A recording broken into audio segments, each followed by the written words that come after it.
இந்த உலகமே கைவிடலாம், எல்லாரும் கைவிடலாம். ஆனால் நாம் ஆராதிக்கிற தேவன் அவரால் கைவிட அவருக்கு தெரியாது. நாம் ஆராதிக்கிற இயேசு கிறிஸ்து வாக்குத்தத்தங்களில் உண்மை உள்ளவர். வாக்குத்தத்தங்களை நிறைவேறும் காலம் இது. நல்ல கரங்களை தட்டி அவர் சொன்ன வாக்குத்தத்தங்களை நிறைவேற்றுவார்.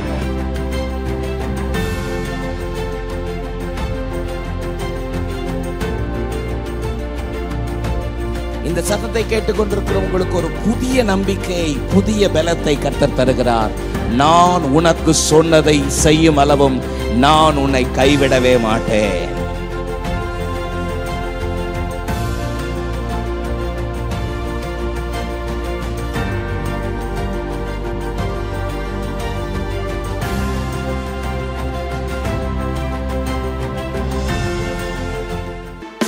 என்ன சொல்லி பாடுவேன் உங்க கிருபைய, விவரிக்க முடியாத கிருபைய. என்ன சொல்லி பாடுவேன் உங்க கிருபைய, விவரிக்க முடியாத கிருபைய. அதுதான் கிருபை, அதுதான் கிருபை, நான் நினைத்ததிலும் உயர்த்தி வைத்ததே. அதுதான் கிருபை, அதுதான் கிருபை, என் ஜீவியத்தின் பாடலானதே. மீண்டும் சொல்வோமா? அதுதான் கிருபை, அதுதான் கிருபை, நான் நினைத்ததிலும் உயர்த்தி வைத்ததே. அதுதான் கிருபை, அதுதான் கிருபை, என் ஜீவியத்தின் பாடலானதே. என்ன சொல்லி பாடுவேன், என்ன சொல்லி பாடுவேன் உங்க கிருபைய, விவரிக்க முடியாத கிருபைய. என்ன சொல்லி பாடுவேன் உங்க கிருபைய. நல்ல கரங்களை தட்டி சந்தோஷமா. விவரிக்க முடியாத கிருபைய. தள்ளப்பட்டோரை தன்னிடம் சேர்க்கும், தள்ளப்பட்டோரை தன்னிடம் சேர்க்கும், நம்பி வந்தோரை மனசார உயர்த்தும், நம்பி வந்தோரை மனசார உயர்த்தும். அதுதான் கிருபை, அதுதான் கிருபை, நான் நினைத்ததிலும் உயர்த்தி வைத்ததே. அதுதான் கிருபை, அதுதான் கிருபை, என் ஜீவியத்தின் பாடலானதே. மீண்டும் சொல்வோமா? அதுதான் கிருபை, அதுதான் கிருபை, நான் நினைத்ததிலும் உயர்த்தி வைத்ததே. அதுதான் கிருபை, அதுதான் கிருபை, என் ஜீவியத்தின் பாடலானதே. திகைத்து நின்றோரை கைப்பிடித்து நடத்தும், திகைத்து நின்றோரை கைப்பிடிச்சு நடத்தும், தகர்ந்து போனோரை தோள் மீது சுமக்கும், தகர்ந்து போனோரை. திரும்பியும் சொல்லலாமா? திகைத்து நின்ற கைப்பிடித்து நடத்துங்கப்பா. இந்த காலை வேளையில ஒருவேளை திகைத்து போய் வந்திருக்கலாம், ஆண்டவர் தோள் மீது சுமக்க போறாரு. தகர்ந்து போனோரை தோள் மீது சுமக்கும், தகர்ந்து போனோரை தோள் மீது சுமக்கும். அதுதான் கிருபை, அதுதான் கிருபை, நான் நினைத்ததிலும் உயர்த்தி வைத்ததே. அதுதான் கிருபை, அதுதான் கிருபை, என் ஜீவியத்தின் பாடலானதே. அதுதான் கிருபை, அதுதான் கிருபை, நான் நினைத்ததிலும். அதுதான் கிருபை, அதுதான் கிருபை, என் ஜீவியத்தின் பாடலானதே. என்ன சொல்லி பாடுவேன் உங்க கிருபைய, விவரிக்க முடியாத கிருபைய. நல்லா சந்தோஷமா சொல்லுவோமா? என்ன சொல்லி பாடுவேன் உங்க கிருபைய, விவரிக்க முடியாத. அதுதான் கிருபை, அதுதான் கிருபை. நான் நினைத்ததிலும் உயர்த்தி வைத்ததே, அதுதான் கிருபை, அதுதான் கிருபை. என் ஜீவியத்தின் பாடலானதே. ஹல்லேலூயா. அடுத்த லிரிக் பார்த்தீங்கன்னா, ஜீவனை காட்டிலும் பெரியது. நம்ம வாழ்க்கையில் அநேக நேரங்களில் ஜீவனே போகிற மாதிரி நம்மளோட சூழ்நிலைகள் நடக்கலாம். ஆனால் அவரோட கிருபை இருக்கும் போது நம்மளுக்கு பயம் தேவையில்லை. ஹல்லேலூயா. நம்மளோட ஆஃபீஸில் இருக்கட்டும், நம்மளோட சூழ்நிலையில், நேபர்ஸ் மத்தியில், நம்மளோட ஃபிசிக்கல் சிக்னஸாக இருக்கலாம், பலவீனங்களாக இருக்கலாம், ஒன்றுமே முடியலையே அப்படின்ட்டு ஜீவனை போகிற மாதிரி இருக்கே அப்படின்னு நம்ம யோசிக்கலாம். ஆனால் ஜீவனை காட்டிலும் பெரியதே எது? அவரோட கிருபை. Great is his mercy. பரமனின் ஈவிலும் சிறந்ததே. நம்மளுக்கான எப்படி இருக்கு? எனக்கு அது இலவசமானதே தேவ கிருபை. ஹல்லேலூயா. எவ்வளோ அழகாக இருக்குல்ல. நம்ம இது சத்தத்தை எவ்வளோ சத்தமாக அறிக்கை செய்ய போகிறோமோ, அவ்வளோ முடியுமோ அவ்வளோ சத்தமாக நம்ம இந்த லைன்ஸை பாட போகிறோம். சேர்ந்து நம்ம ஒன்றாக ஒரே குரலோட தேவநாமத்தை நம்ம மகிமைப்படுத்தலாம். ஜீவனை காட்டிலும் பெரியதே, பரமன நீவிலும் சிறந்ததே, எனக்கு அது இலவசமானதே தேவ கிருபை. நீங்க பாடுங்க.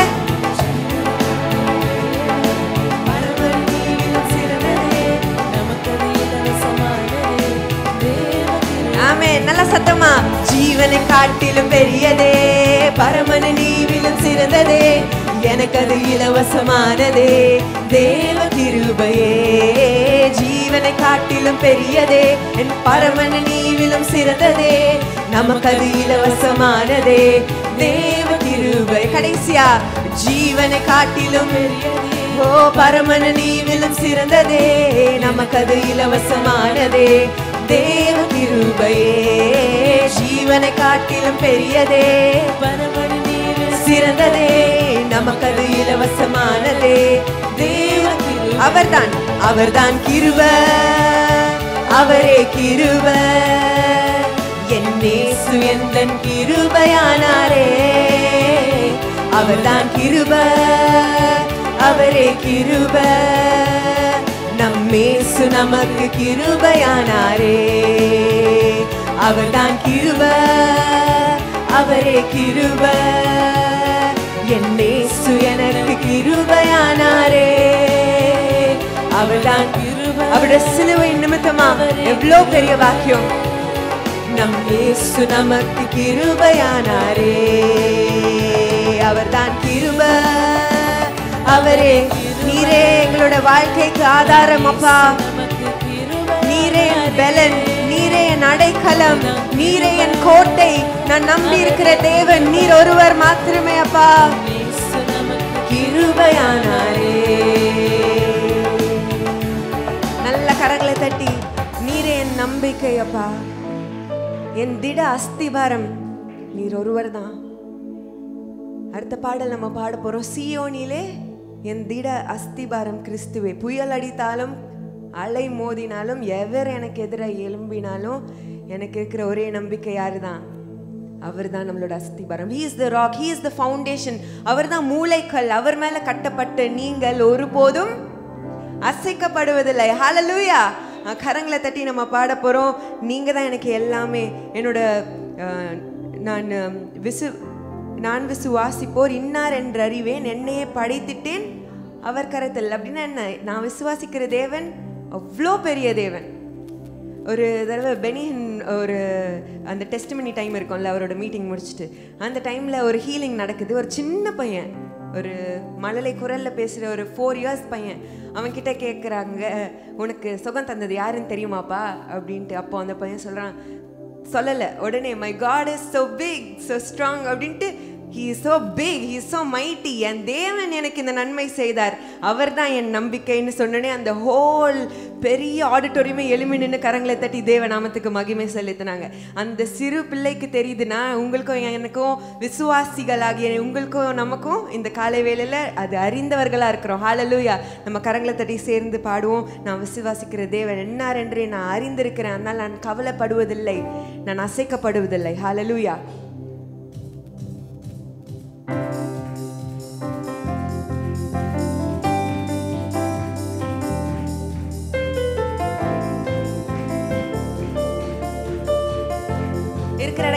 எழுப்பி நின்று பாடுவோமா?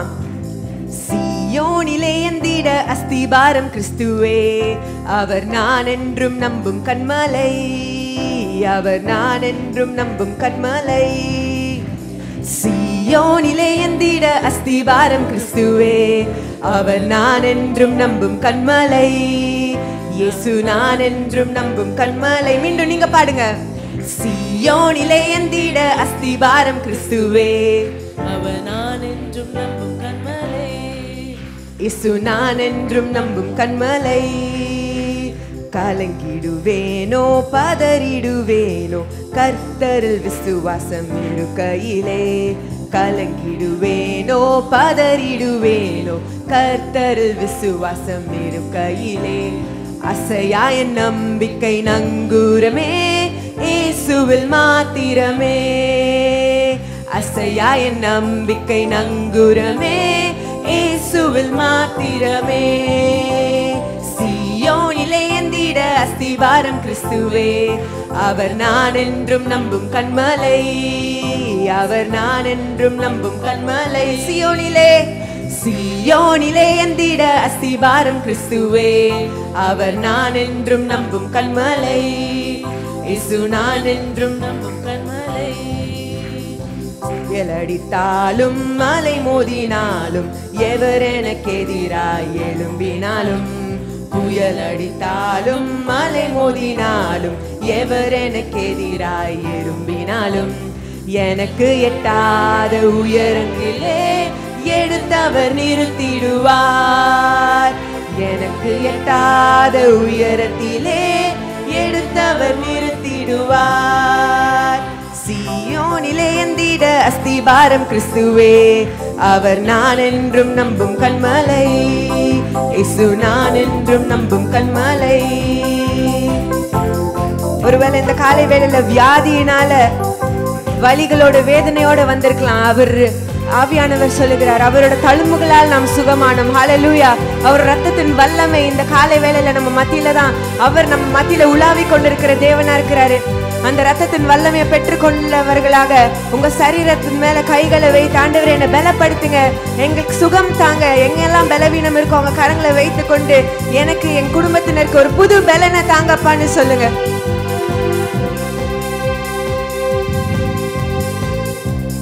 வியாதியினாலே காயம் வருந்தி வாடியே மரண இருள் சுழினும், வியாதியினாலே காயம் வருந்தி வாடியே மரண இருள் சுழினும், விசுவாசத்தின் கரத்தளவர் வாக்கை நான் பற்றிடுவேன், விசுவாசத்தின் கரத்தளவர் வாக்கை நான் பற்றிடுவேன். மீண்டும் சொல்வோமா?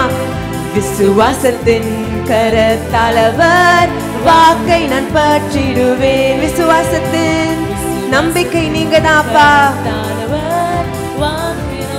நல்ல சத்தத்தை உயர்த்தி பாடுவீங்களா? சீயோனிலே எந்திட அஸ்திபாரம் கிறிஸ்துவே, அவர் நான் என்றும் நம்பும் கண்மலை, அவர் நான் என்றும் நம்பும் கண்மலை. சீயோனிலே எந்திட அஸ்திபாரம் கிறிஸ்துவே, அவர் நான் என்றும் நம்பும் கண்மலை, இயேசு நான் என்றும். நான் விசுவாசிப்போர், நான் விசுவாசிப்போர் என்னார் என்று அறிவேன், என்னையே படைத்திட்டேன் அவர் கரத்தில். நான் விசுவாசிப்போர் என்னார் என்று அறிவேன், முடிவு வரை என்னை நடத்திடுவார், முற்றுமாய் ரட்சிப்பாரை. விசுவாசித்தாது அறிக்கை செய்யுங்க. முடிவு வரை என்னை நடத்துவார். மீண்டும் சொல்வோமா?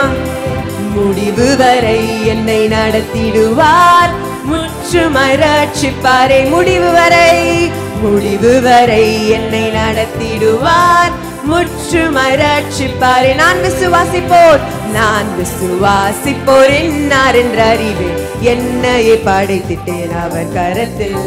நான் விசுவாசிப்போர் என்னார் என்று அறிவேன், என்னையே படைத்திட்டேன் அவர் கரத்தில். முடிவு வரை என்னை நடத்திடுவார், முற்றுமாய் ரட்சிப்பாரே. முடிவு வரை என்னை நடத்திடுவார், முற்றுமாய் ரட்சிப்பாரே. முடிவு வரை என்னை நடத்திடுவார், முற்றுமாய் ரட்சிப்பாரே. முடிவு வரை நம்மை நடத்திடுவார், முற்றுமாய் ரட்சிப்பாரே. அற்புதமே அவர் நடத்துதலே, ஆனந்தமே பரமானந்தமே, நன்றியாலுள்ளமே மிக பொங்கிடுதே. நாம் அல்லேலூயா துதி சாற்றிடுவோம், நன்றியாலுள்ளமே மிக பொங்கிடுதே. நாம் அல்லேலூயா துதி சாற்றிடுவோம். அற்புதமே அவர் எங்களை நடத்தி வந்த பாதைகளுக்காக நன்றி அப்பா. நன்றியாலுள்ளமே மிக பொங்கிடுதே. நாம் அல்லேலூயா துதி சாற்றிடுவோம், நன்றியாலுள்ளமே மிக பொங்கிடுதே. நாம் அல்லேலூயா துதி சாற்றிடுவோம். கடந்த நாட்களில் கண்மணி போல் கருத்துடன் நம்மை காத்தாரே. கண்மணி போல் கருத்துடன் நம்மை காத்தாரே. கர்த்தரையே நம்பி ஜீவித்திட கிருபையும் மீந்ததா சோத்தரிப்போமே.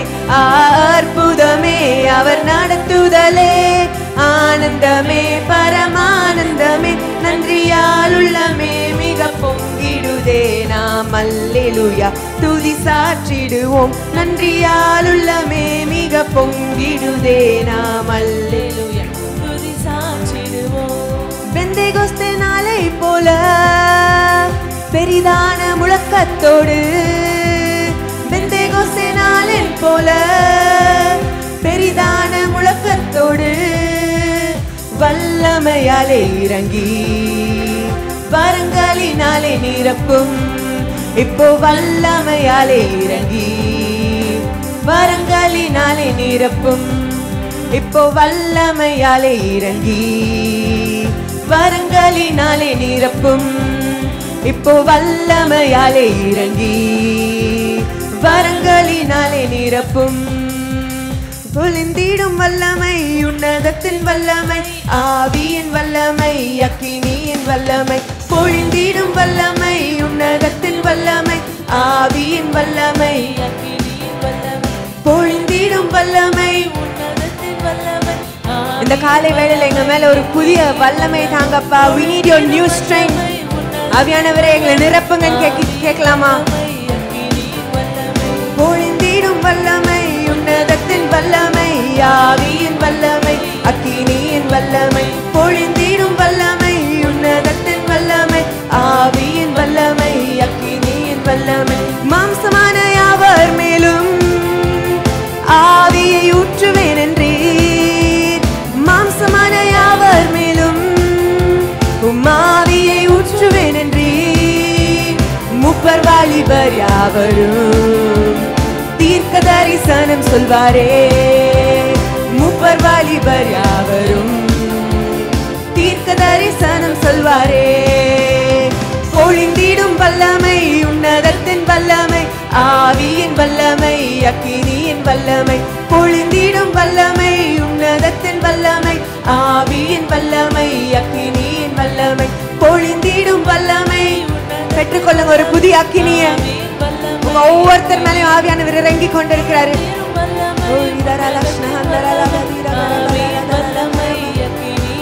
வல்லமை உண்டு உண்டு, அற்புத வல்லமை இயேசுவின் இரத்தத்தால். வல்லமை உண்டு உண்டு, அற்புத வல்லமை ஆட்டுக்குட்டியின் இரத்தத்தினால். There is power, power, wonder working power in the blood of the Lamb. There is power, power, wonder working power in the precious blood of the Lamb. வல்லமை உண்டு வல்லமை உண்டு உண்டு, அற்புத வல்லமை இயேசுவின் இரத்தத்தால். வல்லமை உண்டு உண்டு, அற்புத வல்லமை ஆட்டுக்குட்டியின் இரத்தத்தினால். ஆட்டுக்குட்டியின் இரத்தத்தினால். ஆட்டுக்குட்டியின் இரத்தத்தினால். ஆட்டுக்குட்டியின் இரத்தத்தினால். ஆட்டுக்குட்டியின் அவரோட ரத்தத்தின் வல்லமையை பெற்றுக்கொள்வோமா? நம்மளோட ஒவ்வொரு அவயவங்கள் மேலையும் ஆண்டவரே எங்க குடும்பத்தின் மேல உங்களோட ரத்த கோட்டைக்குள்ள ஒப்பு கொடுக்கிறோம் தகப்பனேன்னு சொல்லுங்க.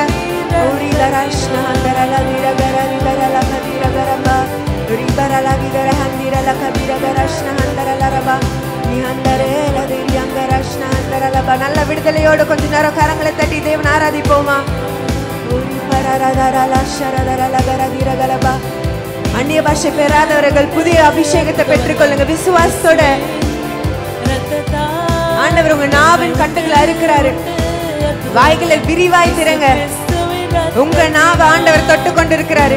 அக்கினியின் நாவுகள் இறங்கி கொண்டிருக்கிறது இந்த காலை வேளையில. வல்லமை உண்டு உண்டு அற்புத வல்லமை ஆட்டுக்குட்டியின் ரத்தத்தினா.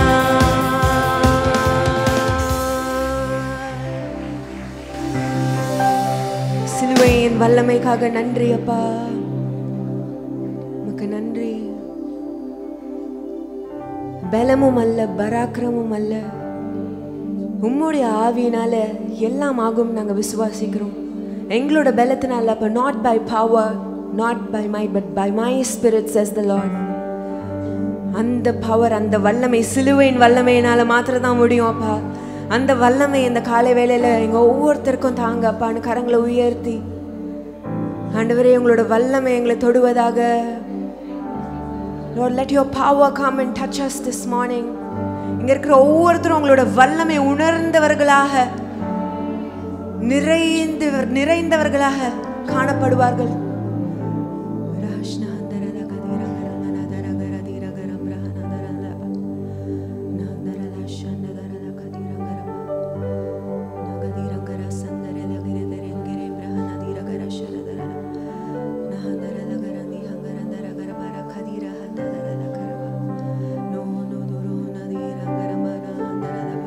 உங்களோட அக்கினிக்காக நன்றி அப்பா, உங்களோட பலத்திற்காக நன்றி. இதுவரை நடத்தி வந்த தேவன் நீர் நல்ல எபினேசர். இனிமேலும் எங்களை வழி நடத்த வல்லவர். நீர் போதுமானவர் அப்பா. நாங்க கடந்து வந்த நாட்கள், பாதைகள் எல்லாவற்றையும் நாங்க நினைத்து பார்க்கிறோம் அப்பா. எவ்வளோ அழகா எங்களை தோளின் மேல சுமந்து கொண்டீங்களே. We thank you Lord. யாரும் புரிந்து கொள்ளாத நேரங்கள்ல நீர் உங்க தோலை எங்களுக்கு தந்தீரே. உமக்கு நன்றி அப்பா. உங்களோட ஆறுதலுக்காக நன்றி. எங்களை சுமந்து வந்த வழிகளை எண்ணி பார்க்கிறோம். உமக்கு நன்றி, உமக்கு நன்றி, உமக்கு நன்றின்னு சொல்வோமா.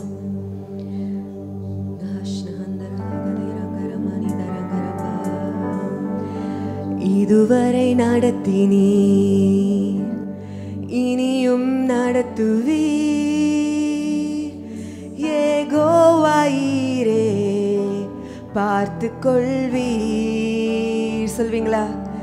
இதுவரை நடத்தினீர், இனியும் நடத்துவீர். யெகோவாயிரே பார்த்து கொள்வீர். யெகோவாயிரே, யெகோவாயிரே என் தேவையாவும் நீர் சந்திப்பீர். யெகோவாயிரே, யெகோவாயிரே என் தேவையாவும் நீர் சந்திப்பீர். கடந்து வந்த பாதையை நான் பார்க்கிறேன். நீர் சுமந்து வந்ததை நான் உணர்கிறேன். கடந்து வந்த பாதையை நான் பார்க்கிறேன். நீர் சுமந்து வந்ததை நான் உணர்கிறேன். என் தந்தை நீரே, என் தந்தை நீரே, என் தந்தை நீரே என்னை சுமந்து வந்த தெய்வம் நீரே. சொல்வோமா? என் தந்தை நீரே, என் தந்தை நீரே என்னை சுமந்து வந்த தெய்வம் நீரே. யெகோவாயிரே, யெகோவாயிரே, யெகோவாயிரே என் தேவையா யாவும் நீர் சந்திப்பீர். யெகோவாயிரே யெகோவாயிரே என் தேவையாவும் நீர் சந்திப்பீர். கடைசியா என் தந்தை நீரே நீங்க மாத்திரம் பாடுங்க. என் தந்தை நீரே. Yes Lord. என்னை சுமந்து வந்த தெய்வம் நீரே. அன்பான தேவனே என் தந்தை நீரே. உங்களோட அன்பிற்காக நன்றி அப்பா. என்னை சுமந்து வந்த தெய்வம் நீரே. ஹalleluya ஹalleluya ஹalleluya ஹalleluya. யாவே யாவே ஹாலே ஹalleluya யாவே ஹாலே ஹalleluya. பெரும் காற்று மடங்கி போகும், எக்கடலும் வழி திறக்கும். உங்க நாமம் உயர்த்தும் போது கண்மலையும் கரைந்து போகும். பெரும் காற்று மடங்கி எக்கடலும் வழி திறக்கிறோம். இந்த காலை வேளையில நம்ம சூழ்நிலைகளை ஆண்டவர் தொட்டு கொண்டிருக்கிறாரு. கண்மலையும் கரைந்து போகும், கட்டிகள் கரைந்து போகிறது. இயேசுவே உம் நாமமே உயரணும். அல்லேலூயா. இயேசுவே உம் நாமமே பெருகணும். அல்லேலூயா. இயேசுவே இயேசுவே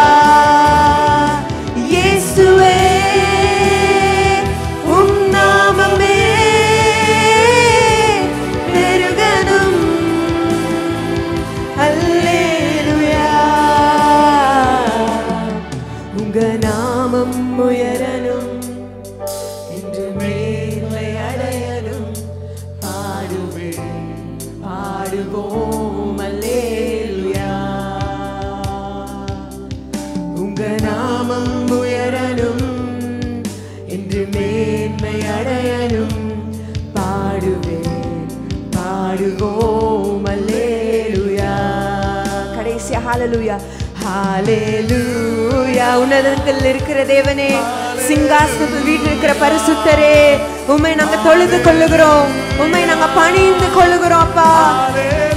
We fall down at your feet.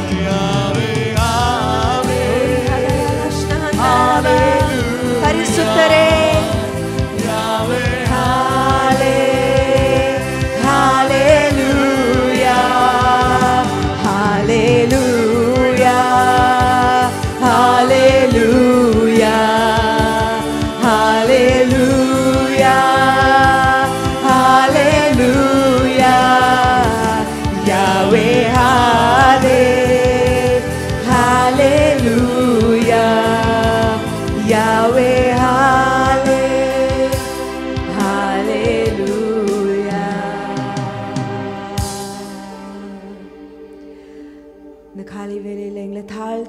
பாதத்துல வைக்கிறோம் அப்பா. You deserve all the glory, honor and praise. எல்லா துதி கணம் மகிமைக்கு பாத்திரர் நீர் ஒருவரே. எங்களுடைய சிறைச்சாலை போல இருக்க சூழ்நிலைகளை நீங்க மாற்றி கொண்டிருக்கிறீங்க, நாங்க விசுவாசிக்கிறோம். கட்டிகள் மலைகள் போல இருக்க கட்டிகளை நீங்க கரைத்து கொண்டிருக்கிறீங்க, நாங்க விசுவாசிக்கிறோம். டாக்டர்ஸ் அதை கேன்சர் சொல்லியிருந்தாலும் உமக்கு அதை ஏமாத்துறோம் அப்பா. உங்களோட கிருபை பெரியது, அதுதான் கிருபை. நீரே கிருபை. இந்த காலை வேளையில எங்களுக்கு நீரே உங்களோட கிருபையை தந்ததற்காக நன்றி. Thank you for your new mercies this morning Lord. புதிய கிருபைகளுக்காக நன்றி நன்றி நன்றி நன்றி அப்பா. உங்களோட இரக்கங்களுக்காக நன்றி, உங்களோட தயவிற்காக நன்றி அப்பா.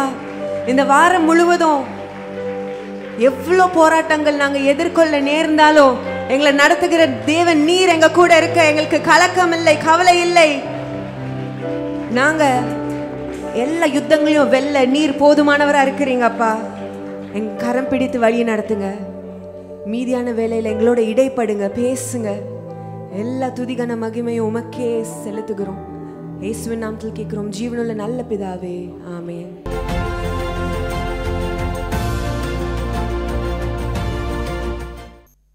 இந்த நாளிலும் நாம் அவருடைய வார்த்தையை தியானிப்பதற்காக இந்த வசனத்தை வாசிப்போம். நான் வாசிக்கிறேன், நீங்கள் எல்லாரும் சேர்ந்து வாசிங்க. பிலிப்பியருக்கு எழுதின நிருபத்தில் 2வது அதிகாரத்தில் 5வது வசனம். பிலிப்பியர் 2:5 இப்படி சொல்லுகிறது: கிறிஸ்து இயேசுவில் இருந்த சிந்தையே உங்களிலும் இருக்க கடவது. கிறிஸ்து இயேசுவில் இருந்த சிந்தையே உங்களிலும் இருக்க கடவது. இந்த வார்த்தையை பல முறை நம்ம படிச்சிருக்கிறோம். நானும் பல முறை படிச்சிருக்கிறேன். ஆனால் கடந்த முறை படிக்கும் பொழுது எனக்கு ஒரு கேள்வி வந்தது. ஒரு கேள்வி சொல்ல முடியாது, நிறைய கேள்வி வந்து, விசேஷமாக 2 கேள்வி வந்தது. 2 கேள்வி வந்தது. அந்த கேள்விக்கு என்ன பதில் என்று நான் வேதத்தை தேடின பொழுது இந்த செய்தி எனக்கு கிடைத்தது. கேள்வி என்னன்னா, what is the mind of Christ? கிறிஸ்துவின் சிந்தை என்றால் என்ன? நம்பர் 1. 2வது கேள்வி, நம் அனைவருக்கும் கிறிஸ்துவின் சிந்தை வர முடியுமா? What is the mind of Christ and can we have the mind of Christ?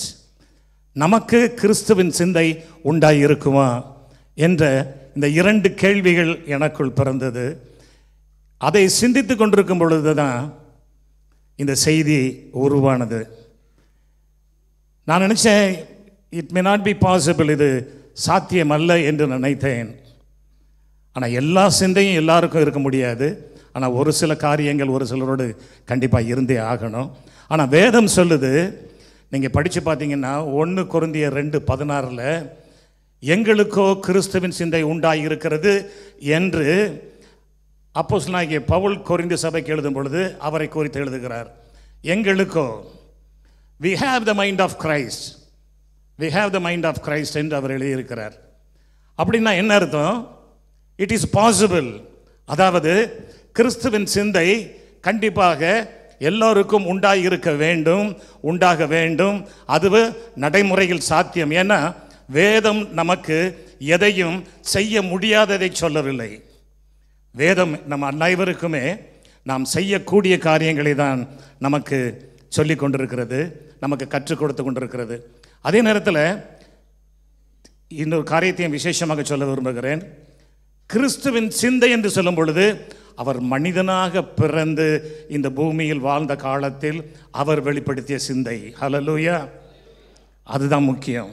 ஏன்னா அதே 1 கொரிந்தியர் 2:16 படித்து பார்த்தீங்கன்னா என்ன சொல்லுது பாருங்க. முதல் வசனம் அதே 2:16 அதே வசனத்தை போடுங்க, 16 போடுங்க.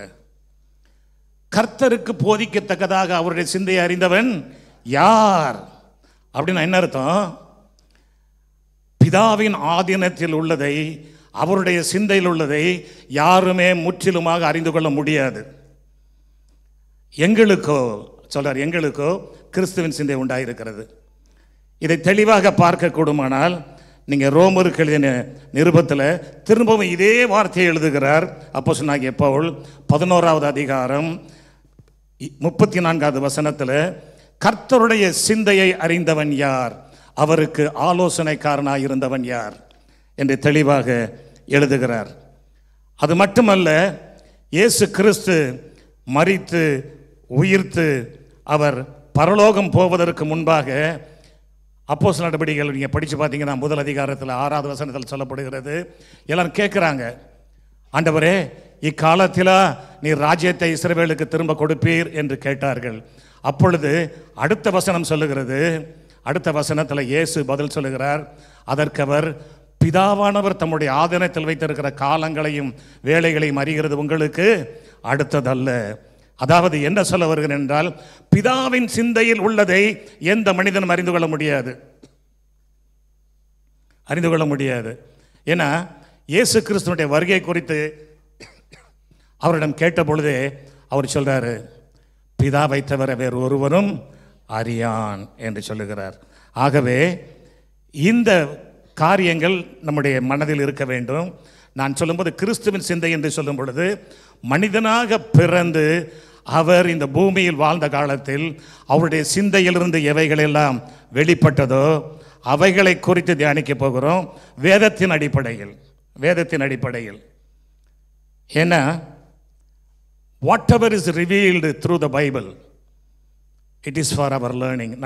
நாம் படித்து கற்றுக்கொள்ள வேண்டும், அதை நாம் பின்பற்ற வேண்டும் என்ற ஒரே காரணத்திற்காக இந்த வசனங்கள் எல்லாம் நமக்கு கொடுக்கப்பட்டிருக்கிறது.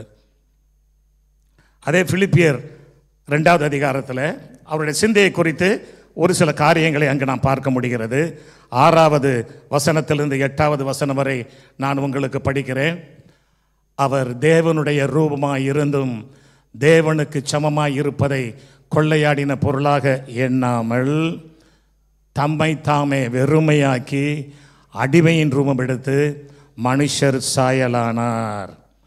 அவர் மனுஷ ரூபமாய் காணப்பட்டு மரணபரியந்தம், அதாவது சிலுவையின் மரணபரியந்தம் கீழ்ப்படிந்தவராகி தம்மை தாமே தாழ்த்தினார். இந்த வசனங்களில், இந்த 3 வசனங்களில் 4 குறிப்புகளை பரிசுத்த ஆவியானவர் வெளிப்படுத்துகிறார். 4 குறிப்புகளை பரிசுத்த ஆவியானவர் வெளிப்படுத்துகிறார்.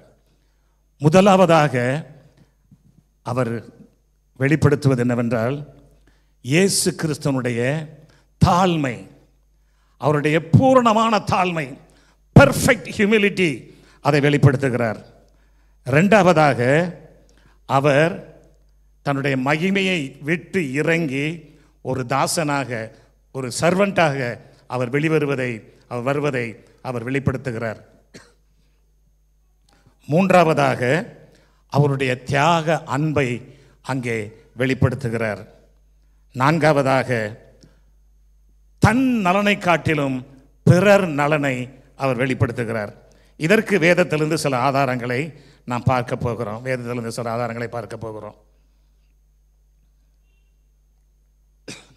கிறிஸ்துவின் சிந்தை நமக்கு சாத்தியமா என்று நினைக்கிறோம். பழைய ஏற்பாட்டிலேயும் சரி, புதிய ஏற்பாட்டிலும் சரி, அநேக தாசர்கள் கிறிஸ்துவின் சிந்தையை உடையவர்களாக இருந்தார்கள். நீங்கள் படித்து பார்த்தீங்கன்னா, இந்த பெர்ஃபெக்ட் ஹியூமிலிட்டிக்கு, தாழ்மைக்கு அடையாளமாக யாரை பார்க்கலான்னா, வேதத்தில் தாவீதை நாம் பார்க்க முடிகிறது. 2 சாமுவேல் 6வது அதிகாரம் 14லிருந்து நான் 16 வசனம் வரை உங்களுக்காக படிக்கிறேன். எருசலேமுக்கு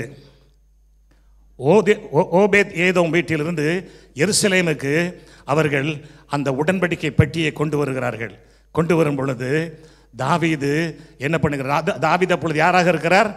ராஜாவாக, சமஸ்த இஸ்ரவேலுக்கும் ராஜாவாக இருக்கிற அந்த தாவீது சணல் நூல் ஏப்போத்தை தரித்து கொண்டு தன் முழு பலத்தோடும் கர்த்தருக்கு முன்பாக நடனம் பண்ணினான். ராஜாதி ராஜா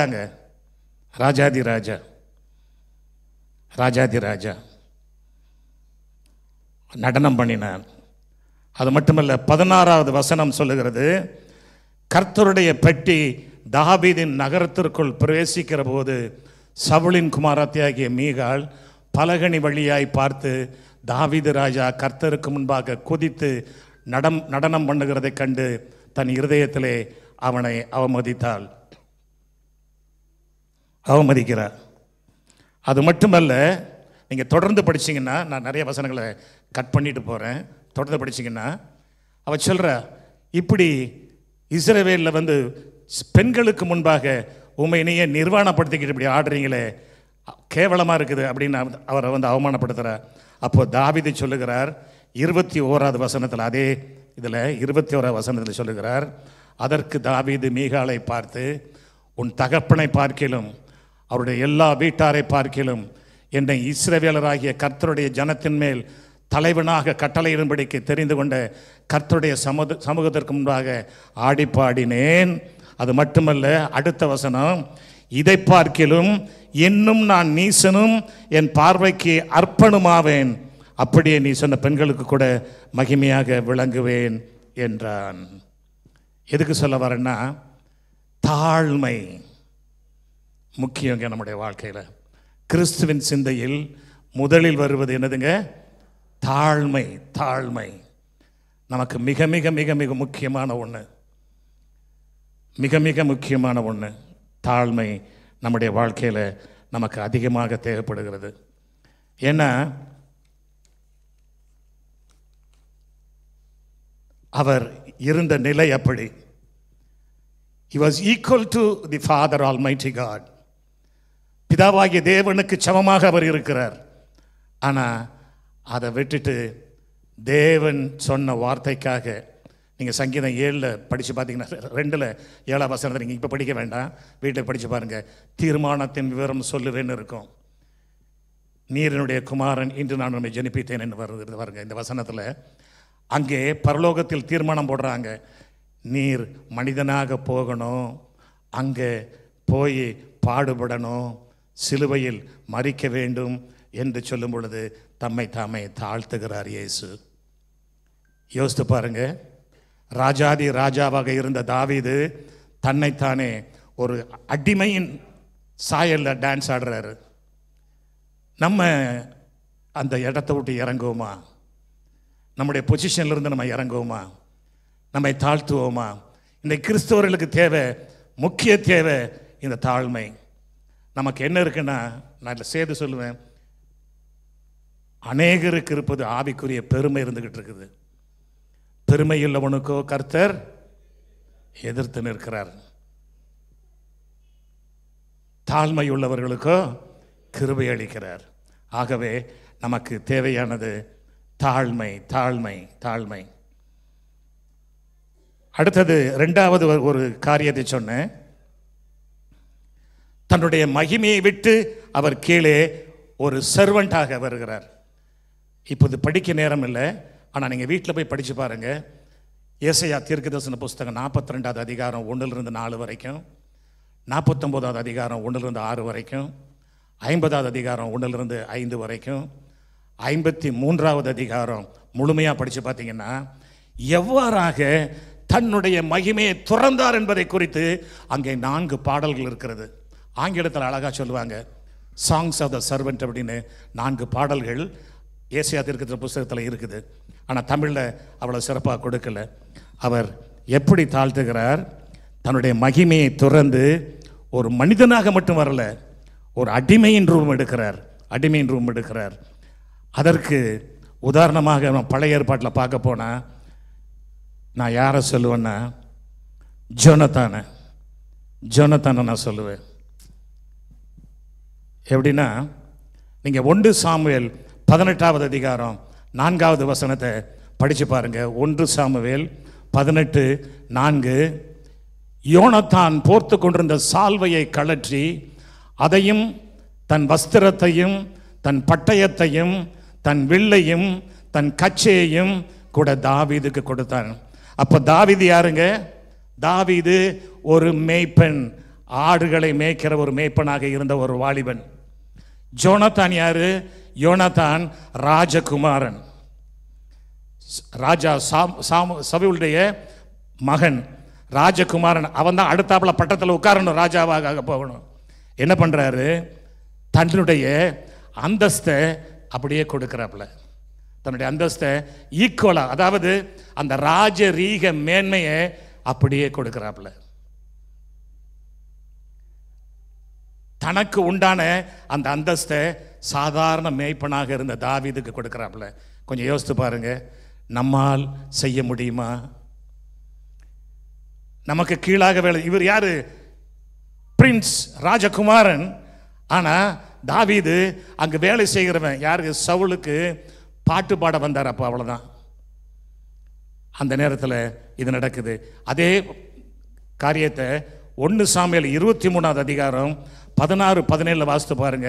இதே ஜோனத்தான் என்ன பண்றாருன்னா 16-17 அப்பொழுது சவுலின் குமாரனாகிய யோனத்தான் எழுந்து காட்டில் இருக்கிற தாவீதிடத்திற்கு போய் தேவனுக்குள் அவன் கையை திடப்படுத்தி 17வது வசனம், நீர் பயப்பட வேண்டாம், என் தகப்பனாகிய சவுலின் கை உம்மை கண்டுபிடிக்க மாட்டாது, நீர் இஸ்ரவேலின் மேல் ராஜாவாய் இருப்பீர், அப்பொழுது நான் உமக்கு 2வதாய் இருப்பேன், அப்படி நடக்கும் என்று என் தகப்பனாகிய சவுலும் அறிந்திருக்கிறார் என்றான். சாருங்க, இங்கே முதல்ல ராஜ வஸ்திரத்தை கொடுக்கிறாப்புல, இப்ப ராஜரீகத்தையே கொடுக்கிறாப்புல, ராஜ்யத்தையே கொடுக்கிறாப்புலங்க.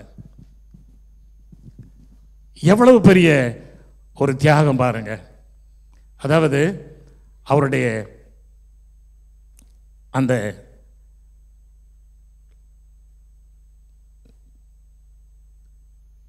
கிரியை எப்படி இருக்குன்னா, தன்னுடைய ராஜ மேன்மையை என்ன விட்டு கொடுக்கிறார். யாராவது செய்வாங்களா? கொஞ்சம் யோசித்து பாருங்க. நீங்க you are empty in organisation, நீங்க மேனேஜிங் டைரக்டர், உங்க வேலைக்காரனை பார்த்து, தம்பி நாளையிலிருந்து நான் உனக்கு கீழே வேலை செய்வேன் அப்படின்னு சொல்ல முடியுமா? நம்மால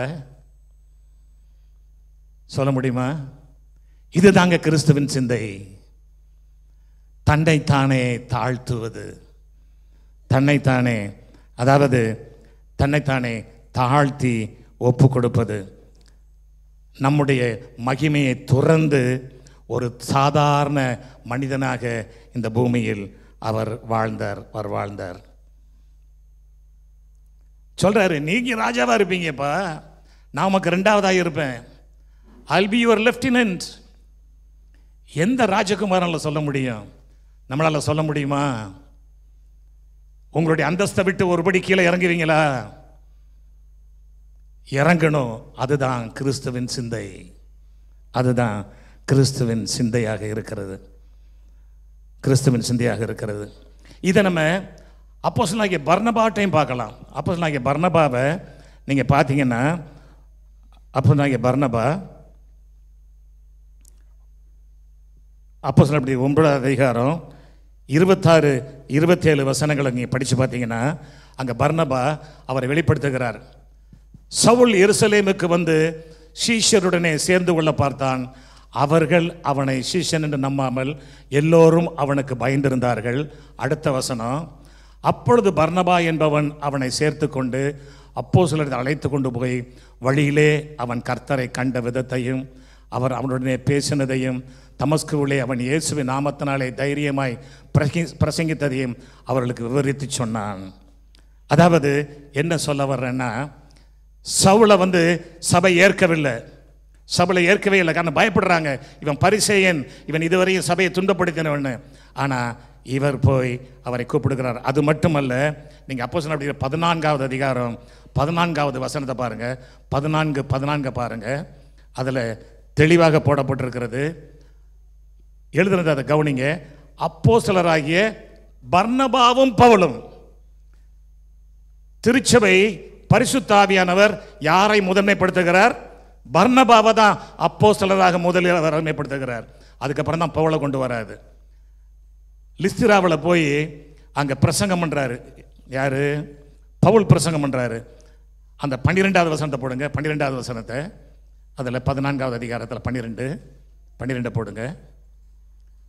பர்னபாவை யுபித்தர் என்றும் பவுல் பிரசங்கத்தை நடத்தினவனானபடியால் அவனை மெர்க்குரி என்றும் சொன்னார்கள்.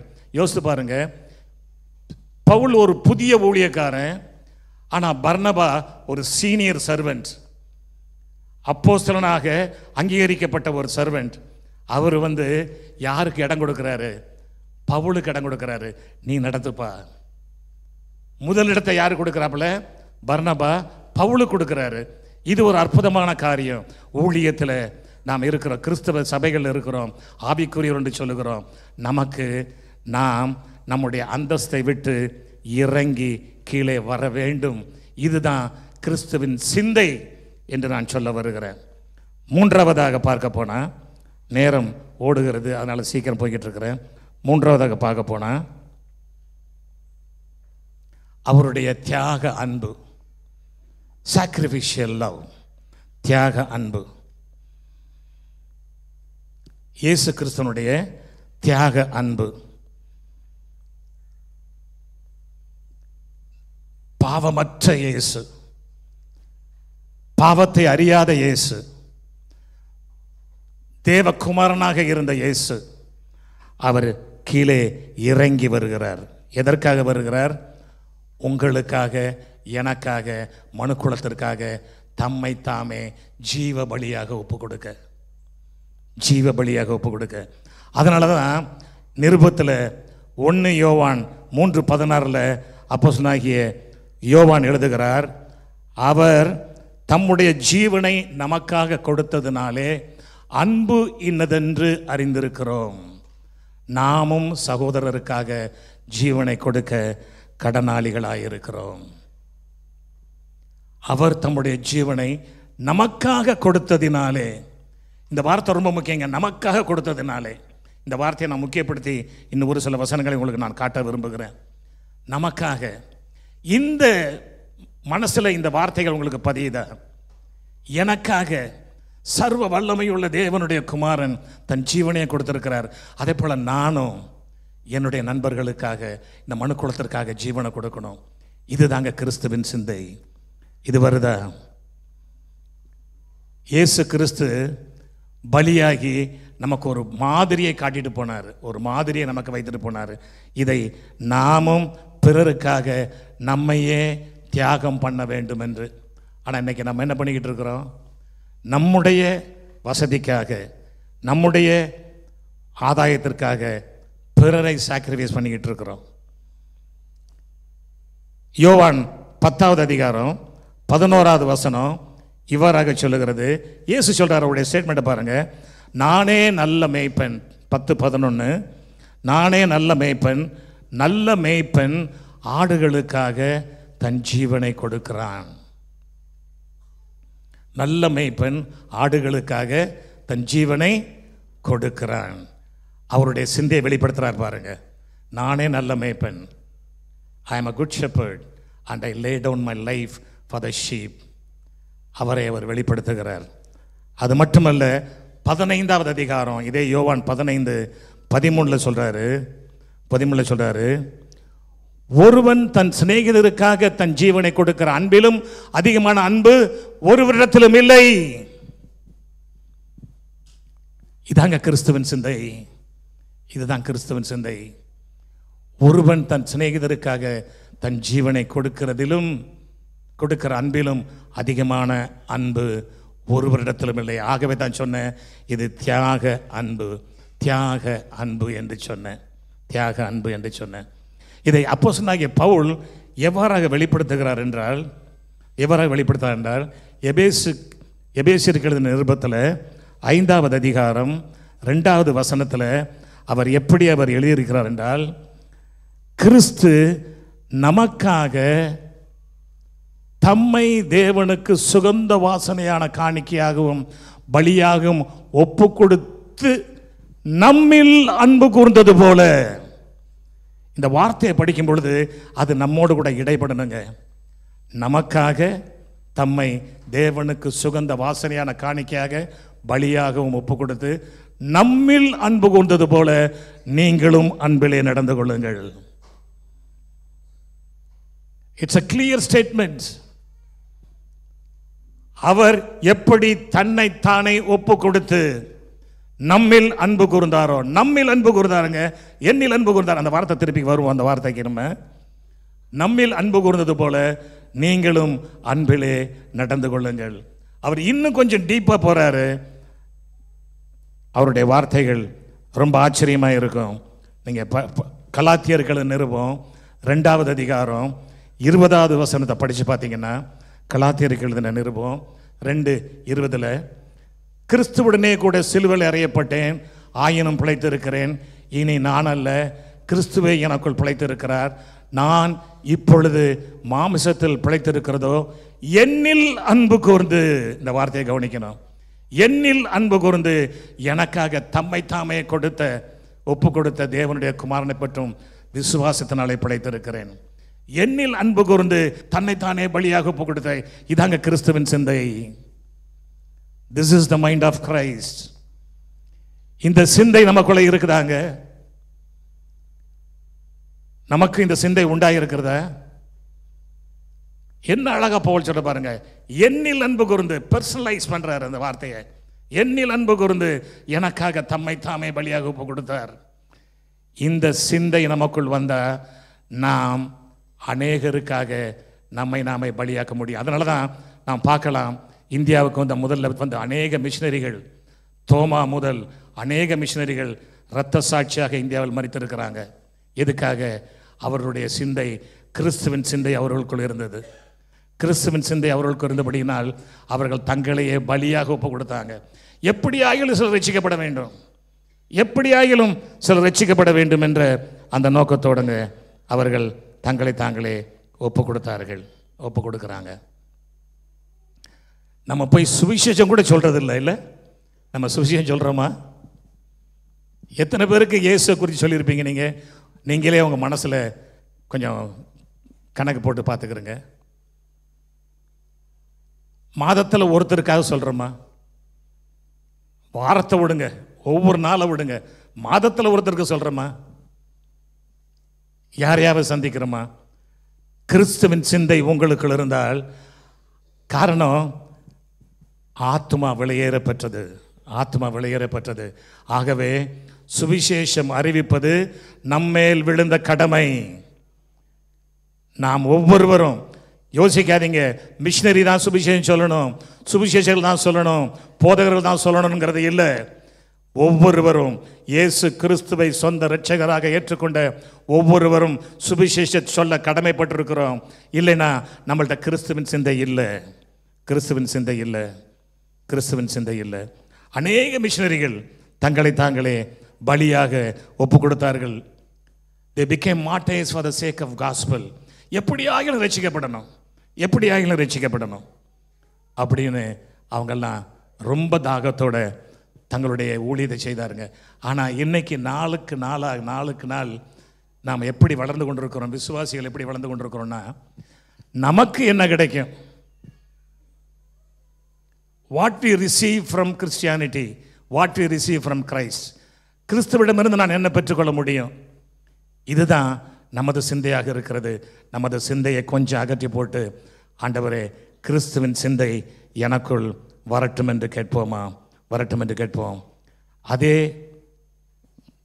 இதில் நான்காவது குறிப்பாக ஒன்றை பார்த்தேன், seeking others good than is own. அதாவது தனக்கு வருகிற நன்மையை காட்டிலும் பிறருக்கு நன்மை வர வேண்டும் என்ற மனப்பக்குவம் இயேசுக்கு இருந்தது. தனக்கு வர வேண்டிய நன்மையை காட்டிலும் பிறருக்கு வர வேண்டும், நன்மைகள் வர வேண்டும் என்று.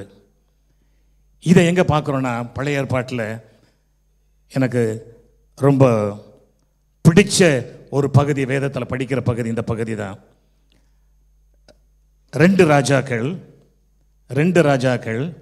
5வது அதிகாரம் 3வது வசனம் இவ்வாறாக சொல்லுகிறது, அவள் தன் நாச்சியாரை பார்த்து, என் ஆண்டவன் சமாரியாவில் இருக்கிற தீர்க்கதரிசனிடத்தில் போவாரானால் நலமாயிருக்கும், அவர் இவருடைய குஷ்டரோகத்தை நீக்கி விடுவார் என்றாள். இந்த பகுதியை நீங்களாம் படிச்சிருப்பீங்க, செய்தி கூட கேட்டிருப்பீங்க நிறைய. ஆனால் இதில் உள்ள கருத்து என்ன தெரியுமாங்க? இதில் உள்ள கருத்து என்ன தெரியுமா? இந்த பெண் எப்படி கொண்டு வரப்பட்டால் தெரியுமாங்க? அவள் சிரியாவுக்கு கொண்டு வரப்படுகிறாள். யாரால?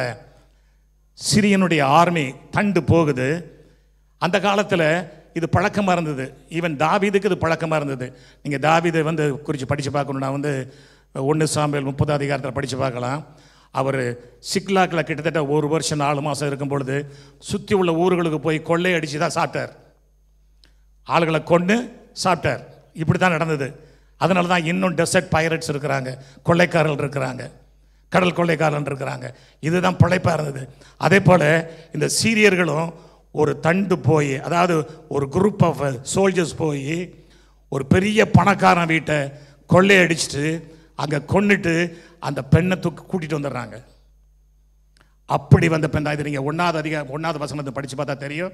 இப்போ படிக்க வேண்டாம், நான் உங்களுக்கு சொல்லிட்டேன் இதை. அதாவது அடிமையாக கொண்டு வரப்படுகிறாள். பணக்காரியாக இருந்த ஒரு பெண், அவ ஒரு நல்ல செல்வந்தனின் மகள் அவள். இங்கே யாரா இருக்கிற? நாகமான் மனைவிக்கு அடிமையா இருக்கிற அவ சொல்ற, அந்த பெண் பார்த்து சொல்ற, எதுக்குன்னா இப்போ அவளுடைய வாழ்க்கையை பற்றி கவலைப்படலை. அவளுடைய வாழ்க்கை எப்படிப்பட்ட வாழ்க்கை? அடிமையின் வாழ்க்கையா மாறி போச்சு. அவள் ராஜாத்தியா இருந்த இங்கே அடிமையாய் வந்துட்டா. இருந்தால் என்ன சொல்ற, இந்த நாகமான் அந்த நாகமான் சமரியாவுக்கு போனா, அதாவது இஸ்ரேலுக்கு போனா, அங்கே எலிசான்னு ஒரு தீர்க்கதரிசி இருக்காரு, அவருடைய குஷ்டரோகத்தை சுகமாக்கிறாரு. அதாவது தன்னுடைய பாடுகளை குறித்து வேதனைகளை குறித்து கவலைப்படாமல் அவ யாரை குறித்து கவலைப்படுறா? அந்த வீட்டு எஜமானை குறித்து. யாரு இவளை சிறையாக கொண்டு வந்தார்களோ, யாரு இவளுக்கு தீமை செய்தார்களோ அவளுக்கு நன்மை செய்ய நினைக்கிறாள். இதுதாங்க கிறிஸ்துவின் சிந்தை. ஹல்லேலூயா. இதுதாங்க கிறிஸ்துவின் சிந்தை. அவங்க பூரா அவளுக்கு தீமை செஞ்சிட்டாங்க. சிரியா தண்டு அவளுக்கு தீமை செஞ்சிட்டாங்க. ஆனா அவ அந்த small girl, she may be around 15-16 years old, அவ என்ன பண்றான்னா தன்னைத்தானே வெறுத்து அங்கே எப்படியாகிலும் எதிரிதான், நாகமான் எதிரிதான், ஆனா அவளை ஆண்டவன் என்று அழைக்கிறாள். ஆண்டவன் அழைக்கிறது மட்டுமல்ல, அங்கே சொல்றாப்ல, இவர் எப்படியாவது போய் சுகமாகட்டுமே, பிறர் நலனில் அக்கறை உள்ள ஒரு சிந்தை. இதுதாங்க கிறிஸ்துவின் சிந்தை. கிறிஸ்து அதுக்காக தான் இங்கே வந்து பாடுபட்டார், நமக்காக பாடுபட்டார். எதுக்காக பாடுபட்டார்? இந்த பாவத்திலிருந்து இவர்கள் எல்லாம் விடுபட்டணும், சாபத்திலிருந்து விடுபட்டணும், நோயிலிருந்து விடுபட்டணும், கட்டுக்களிலிருந்து விடுபட்டணும், பாடுகளிலிருந்து விடுபட்டணும், நிந்தை அவமானங்களிலிருந்து விடுபட்டணும், பலவீனம் தரித்திரத்திலிருந்து விடுபட்டணும். இதுக்காக தம்மை தாமே பலியாக ஒப்பு கொடுத்தார். இதுதாங்க கிறிஸ்துவின் சிந்தை. இந்த சிந்தை நமக்குள் இருக்கிறதா? பிறர் நன்மையை நாடுகிற சிந்தை, பிறர் நன்மையை நாடுகிற சிந்தை நமக்குள் இருக்கிறதா? கொஞ்சம் யோசித்து பார்ப்போம். seeking others good than our own. யோசித்து பார்ப்போம். அடுத்தது அவருடைய சிந்தை, அந்த பகுதியில் தான் பேசிக்கிட்டே இருக்கிறேன். அவருடைய சிந்தை என்னன்னா கீழ்ப்படிதல். கீழ்ப்படிதல். அடுத்தது கீழ்ப்படிதல். யோவான் 6வது அதிகாரம் 38வது வசனத்தை உங்களுக்காக நான் வாசிக்கிறேன். என் சித்தத்தின்படி அல்ல, என்னை அனுப்பியவருடைய சித்தத்தின்படி செய்யவே நான் வானத்திலிருந்து இறங்கி வந்தேன். நான் வானத்திலிருந்து இறங்கி வந்தேன். என் சித்தம் அல்ல. Jesus had his own will. அவருக்கென்று ஒரு சித்தம் இருந்தது. ஆனா அவர் சொல்றாரு, என் சித்தத்தின்படி செய்ய அல்ல. இன்னைக்கு எவ்வளவு பேர் சொல்ல முடியும், நான் கிறிஸ்துவின் சித்தத்தை செய்ய விரும்புகிறேன், அதை தவிர எனக்கு சுய சித்தம் இல்லைன்னு சொல்ல முடியுமா நம்மால? கிறிஸ்துவின் சிந்தை சுய சித்தத்தை நாடாதுங்க. கிறிஸ்துவின் சிந்தை சுய விருப்பத்தை நாடாதுங்க. கிறிஸ்துவின் சிந்தை சுய மேன்மையை நாடாதுங்க. கிறிஸ்துவின் சிந்தை என் சித்தம் அல்ல, பிதாவே உம்முடைய சித்தம். பாருங்க, கெத்செமனே தோட்டத்தில் கல்வாரி சிலுவையில் பாடுபடுவதை விட அவர் அதிகமாக பாடுபட்டது கெத்செமனே தோட்டத்தில். காரணம், எல்லாத்தையும் பார்க்கிறார். உலகத்தின் பாவம் பூரா அவர் மேல் வரப்போகிறது, அக்கிரமங்கள் மீறுதல் அவர் மேல் வரப்போகிறது. இதையெல்லாம் அவர் பார்த்துட்டு இரத்த வியர்வை வியர்க்குது அவருக்கு. அப்போ சொல்றாரு, இந்த பாத்திரம் என்னை விட்டு நீங்க கொடுமானால் நீங்கட்டும் ஐயா, ஆகிலும் என் சித்தம் அல்ல உம்முடைய சித்தம்.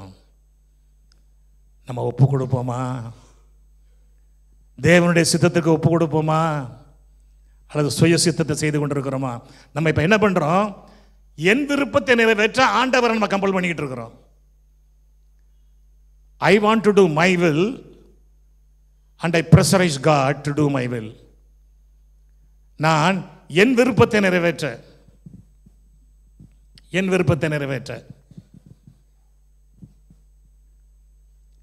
பீலையாம் தீர்க்கதரிசி சொல்லிட்டாரு, நீ போகக்கூடாதுன்னு.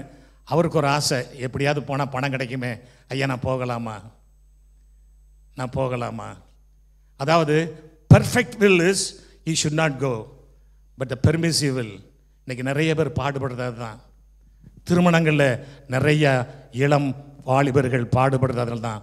நான் இந்த பெண்ணை திருமணம் செய்யலாமா, இந்த பையனை திருமணம் செய்யலாமா, என் விருப்பத்தை ஆண்டவரை நிறைவேற்றும் என்று கேட்கிறோமா, அல்லது ஆண்டவரே உம் சித்தம் நடக்கட்டும் என்று கேட்கிறோமா? அதே போல் பெற்றோர்கள் பிள்ளைகளை படிக்க வைக்கும் பொழுது என்ன செய்ய வேண்டும் என்று நாம் விரும்புகிறோமா, தேவ சித்தம் என்னவென்று காத்திருக்கிறோமா? யோசித்து பாருங்க. எந்த ப்ரொஃபஷனை தேடுறது, நாம் தேவ சித்தத்தை காத்திருக்கிறோமா அல்லது சுய சித்தத்தை நாடிக்கொண்டிருக்கிறோமா? நான் என்ன செய்ய வேண்டும் என்னைக்காவது கேட்டிருக்கிறீங்களா ஆண்டவர்கிட்ட? ஆண்டவரே, what you want me to do? Paul கேட்டார், நான் என்ன செய்ய நீர் சித்தமாய் இருக்கிறீர். தேவ சித்தத்திற்கு நம்மை ஒப்பு கொடுப்பது தான் கிறிஸ்துவின் சிந்தை. கிறிஸ்துவின் சிந்தை, கிறிஸ்துவின் சிந்தை. ஆகவே தேவனுடைய சித்தத்திற்கு ஒப்பு கொடுப்போம். அடுத்தது கிறிஸ்துவின் சிந்தையை குறித்து நான் வேகமாக ஓடிக்கொண்டிருக்கிறேன். கிறிஸ்துவின் சிந்தை மன்னிக்கும் மனப்பான்மை. மன்னிக்கும் மனப்பான்மை இது ரொம்ப ரொம்ப அவசியங்க, ரொம்ப ரொம்ப அவசியம். இன்னைக்கு கிறிஸ்தவர்கள்ட்ட குறைந்து வருகிறது இந்த மன்னிக்கும் மனப்பான்மை தான். மன்னிக்கும் மனப்பான்மை நமக்கு அதிகமாக தேவை. ஏன்னா ஒரு விசை பேதுரு போய் கேட்கிறார் இயேசுட்ட, ஐயா என் சகோதரன் எனக்கு விரோதமாக பாவம் செஞ்சுட்டான், தவறு பண்ணிட்டான், நான் எத்தனை தடவை மன்னிக்கிறது? 7 தடவை மன்னிக்கவா அப்படின்னு. இயேசு சொல்றாரு 7 தடவை மட்டும் அப்படிங்கிறார். அப்படின்னு என்ன அர்த்தம்? கணக்கில் அடங்காத தடவை நீ மன்னிக்க வேண்டும், மன்னிக்க வேண்டும் சொல்றாரு. அது மட்டுமல்ல, இயேசு அதை கல்வாரியில் செய்து காட்டுகிறார். படிங்க லூக்கா எழுதின சுவிசேஷ புஸ்தகத்தில், லூக்கா எழுதின சுவிசேஷ புஸ்தகத்தில் 23வது அதிகாரம் 34வது வசனம் இவ்வாறாக சொல்லுகிறது, அப்பொழுது இயேசு, பிதாவே இவர்களுக்கு மன்னியும், தாங்கள் செய்கிறது இன்னதென்று அறியாது இருக்கிறார்களே என்றார். அவருடைய வஸ்திரங்களை அவர்கள் பங்கிட்டு சீட்டு போட்டார்கள். அவங்களுக்கு நல்லா தெரியும், நல்லா தெரியும், இயேசு இவர் வந்துட்டா நம்ம பொசிஷன் போயிடுமே அப்படின்னு ஆசாரியர்களும் பரிசேயர்களும் சதுசேயர்களும் அவருக்கு விரோதமாக. காரணம், அவர் பிறந்த பொழுதே ஏரோதுக்கு தெரியும் தேவகுமாரன் அவரை கொல்ல பார்க்குறான். அதிலிருந்து அவர் அநேக முறை கொல்ல பார்க்கிறார்கள். அவர் சிலுவைக்கு போகிற வரையும் கொல்ல பார்க்குறாங்க. ஏன்னா இவர்களுக்கும் தெரியும் அவர் தேவகுமாரன் சொல்றாரு. ஆசாரியன் கடைசியில் கேட்குறான், நான் தேவன் பேரில் ஆணையிடுறேன், நீ ஜீவனில் தேவனுடைய குமாரனாய கிறிஸ்து தானே? அவர் ஆமாங்கிறாரு. அப்போ வஸ்திரத்தை அவன் கிழிக்கிறான். உண்மையை அறிந்து கொள்ளவில்லையா அல்லது அறிந்து கொள்ள விரும்பவில்லையான்னு தெரியல. ஆனால் நல்லா தெரியும், அந்த நேரத்தில் அவரை கொலை செய்கிறவர்களை பார்த்து அவர் சொல்லுகிறார், பிதாவே இவர்களுக்கு மன்னியும். இயேசு சொல்லிட்டாரு, பரவாயில்ல, நம்மளால் முடியுமா? முடியும் என்பதை வெளிப்படுத்துகிறார் ஸ்தேவான். 7வது அதிகாரம் அப்போஸ்தலர் நடவடிக்கைகள் 7வது அதிகாரம் 59-60 வசனங்களை படிங்களேன். 59-60 வசனங்களை, 59-60 வசனங்களை. 59வது வசனம் இவ்வாறாக சொல்லுகிறது, அப்பொழுது கர்த்தராகிய இயேசுவே என் ஆவியை ஏற்றுக்கொள்ளும் என்று ஸ்தேவான் தொழுது கொள்ளுகையில் அவனை கல்லெறிந்தார்கள். அவனோ முழங்காட்படியிட்டு, ஆண்டவரே இவர்கள் மேல் இந்த பாவத்தை சுமத்தாதீரும் என்று மிகுந்த சத்தமிட்டு சொன்னான். இப்படி சொல்லி நித்திரை அடைந்தான். யாருங்க இந்த ஸ்தேவான்னா? விதவைகளுக்கு பரிமாறுவதற்காக தெரிந்து கொள்ளப்பட்டவர். ஆனால் அநேக அற்புதங்களை செய்கிறார். அவர் ஒரு வல்லமையுள்ள ஊழியக்காரனாக அவர் வெளிப்படுகிறார். நீங்கள் படித்து பார்த்தா தெரியும். 6வது அதிகாரத்தில் அப்போஸ்தலர் நடவடிக்கைகள் 6வது அதிகாரத்தில் 8வது வசனத்தை போடு தம்பி, 8வது வசனத்தை போடுங்க. ஸ்தேவான் விசுவாசத்தினாலும் வல்லமையினாலும் நிறைந்தவராய் ஜனங்களுக்குள்ளே பெரிய அற்புதங்களையும் அடையாளங்களையும் செய்தான். ஒரு வல்லமையுள்ள ஊழியக்காரன், ஒரு வாலிபன் தான், வல்லமையுள்ள ஊழியக்காரன். அவரை போய் கொள்றாங்க. வாலிபன் தான், யங் மேன். அவர் சொல்றாரு, ஆண்டவரே இந்த பாவத்தை இவங்க மேல சுமத்தாதீங்கப்பா. மன்னிக்கிறாருங்க. கல்லெறிகிறாங்க. யாரு?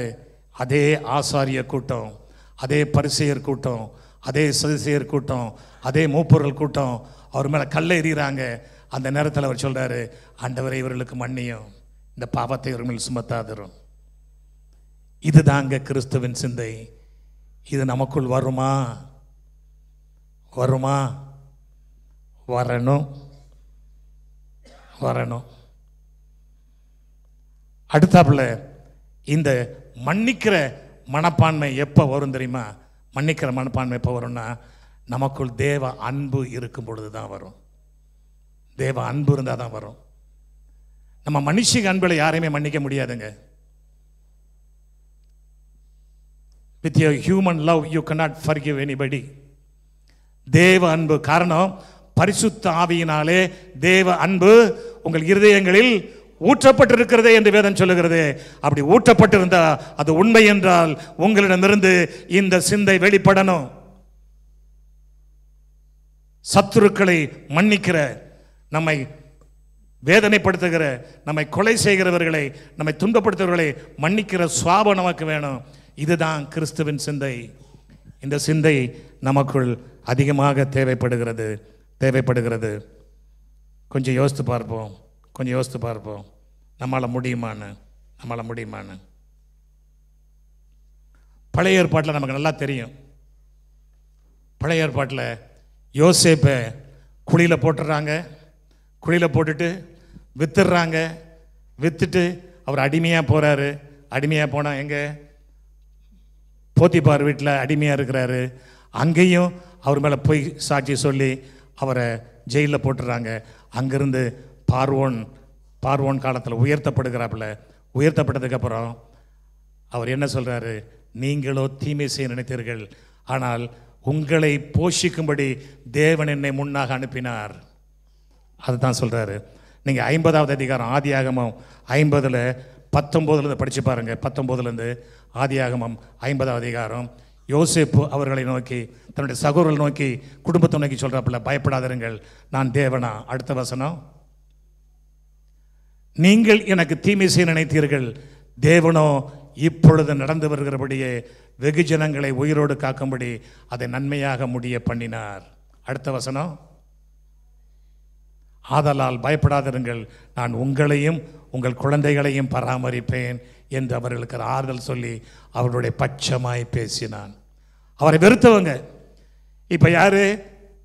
பார்வோனுக்கு அடுத்த பதவியில் இருக்கிறார் யோசேப்பு. அவர் நினைச்சிருந்தா போத்திபாரை ஜெயிலில் போட்டிருக்க முடியும், போத்திபார் மனைவியை தண்டிச்சிருக்க முடியும். யாரையும் தண்டிக்கலைங்க அவர். கிறிஸ்துவின்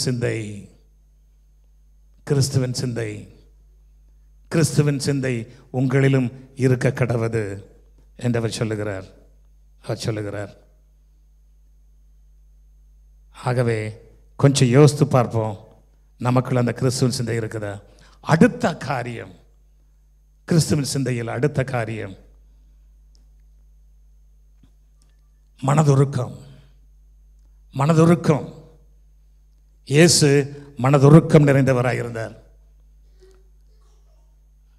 நீங்க படிச்சு பாருங்க, மார்க் 6:34 படிச்சு பாருங்க. மார்க் 6:34, மேய்ப்பனில்லாத ஆடுகளைப் போல இயேசு கரையில் வந்து அநேக ஜனங்களை கண்டு, அங்கே மேய்ப்பில்லாத ஆடுகளைப் போல் இருந்தபடியால் அவர்கள் மேல் மனதுருகி அநேக காரியங்களை அவர்களுக்கு உபதேசித்து தொடங்கினார்.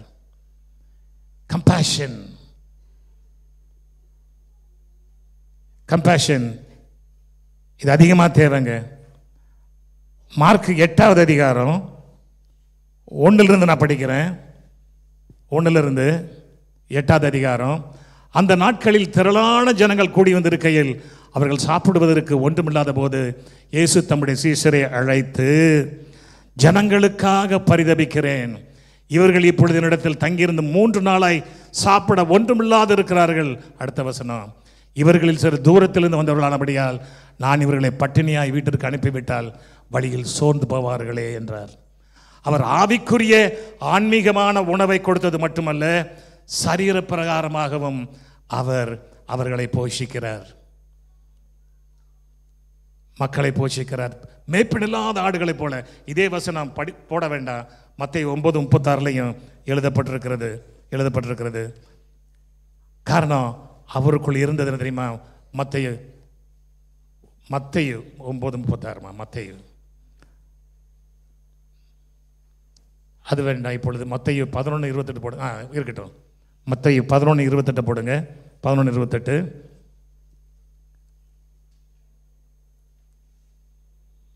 இது மத்தேயு 9:36. 11:28 போடுங்க. மத்தேயு. வருத்தப்பட்டு பாரம் சுமக்கிறவர்களே, நீங்கள் என்னோட இடத்தில் வாருங்கள், நான் உங்களுக்கு இளைப்பாறுதல் தருவேன். மன உருக்கம் இருந்தாதாங்க பிறருக்கு இளைப்பாறுதலை கொடுக்க முடியும். நம்மை தேடி வருகிற அந்நியர்களுக்கு நம்ம எந்த விதத்தில் பிரயோஜனமாக இருக்கிறோம் யோசித்து பாருங்களேன். நம்ம உற்றார் உறவினருக்கே பிரயோஜனமாக இருக்குமா தெரியாது. இன்றைக்கு உள்ள குடும்பங்கள், அந்த காலத்தில் நாங்கள் சின்ன பிள்ளையா இருக்கும்போது கூட்டு குடும்பம், பெரிய குடும்பம், பெரிய குடும்பம். என் மனைவி வந்ததுக்கப்புறம் நான் சொல்கிறேன், எங்கள் வீட்டில் ஒரு மாதத்திற்கு 150 கிலோ அரிசி செலவாகுங்க சமையலுக்கு மட்டும். எங்கள் வீட்டில் மட்டும் சொல்கிறேன், மாதத்திற்கு 150 கிலோ அரிசி எங்கள் வீட்டில் வந்து சமையலாகும். பொய் சொல்லலை, 2 மூடை 75 கிலோ வாங்குவோம். வீட்டில் குறைஞ்சது 5-6 பேர் இருப்பார்கள். எங்கள் குடும்பத்தை காட்டிலும், நாங்கள் கூட்டு குடும்பம், இதை காட்டிலும் மற்றவங்க வருவாங்க. பெருமைக்காக நான் பேசவில்லை, பெருமைக்காக பேசலை. தயவு செய்து என்னை பெருமைப்படுத்தணும்னு நினைக்காதீங்க, தயவு செய்து. இல்லை, அப்படி இல்லை. எதுக்காக சொல்கிறேன் என்றால், பிறரை எப்படியாயிலும் உபசரிக்க வேண்டும். கிறிஸ்துவின் அன்பு, கிறிஸ்துவின் சிந்தை அதுதாங்க. கிறிஸ்துவின் சிந்தை, கிறிஸ்துவின் சிந்தை அதுதான். ஒரு வசனம் எழுதப்பட்டிருக்கிறது. இது எதுக்காக யோசித்து பார்த்தேன், அப்புறம் தான் எனக்கு புரிஞ்சது. எசேக்கியேல் தீர்க்கதரிசன புஸ்தகத்தில் 34வது அதிகாரம் 5வது வசனம் இவ்வாறாக சொல்லுகிறது. எசேக்கியேல் 34:5 நான் வாசிக்கிறேன். மேய்ப்பன் இல்லாததினால் அவர்கள் சிதறண்டு போனவைகள் காட்டு மிருகங்கள் எல்லாம் இரையாயின.